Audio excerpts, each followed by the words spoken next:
এশিয়ার দল হয় এই মহাদেশের দলগুলোর বিপক্ষেই খেলতে হয় বাংলাদেশকে, অন্য মহাদেশের দলগুলোর সঙ্গে খেলার সুযোগ হয় না। তবে সেই ধারার বদল আনতে চান বাংলাদেশ ফুটবল ফেডারেশন, তাই ইউরোপে গিয়ে ম্যাচ খেলার আয়োজন করতে চায় বাফুফে।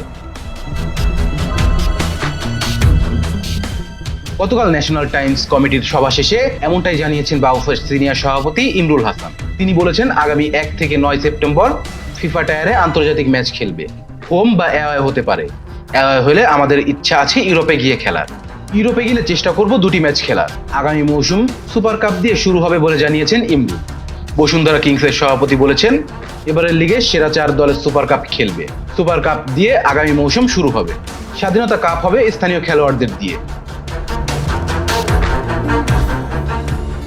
আগামী মৌসুম থেকে শুধু লিগ চ্যাম্পিয়ন্স ট্রফি দেওয়া হবে বলে জানিয়েছেন ইমরুল। অতীতে লিগ চ্যাম্পিয়ন্স ও রানার্স আপকে ট্রফি দেওয়া হতো, যেটা বিশ্বের অন্য কোথাও হয় না। শুধু চ্যাম্পিয়ন্স দলকেই ট্রফি দেওয়া হয়। এবার থেকে আমরা শুধু চ্যাম্পিয়ন্স দলকে ট্রফি দেব। তবে টুর্নামেন্টগুলোতে চ্যাম্পিয়ন্স ও রানার্স আপ দলকে ট্রফি দেওয়া হবে। Rezwan Islam, B sports. Please subscribe our channel to get more information about Cricket World.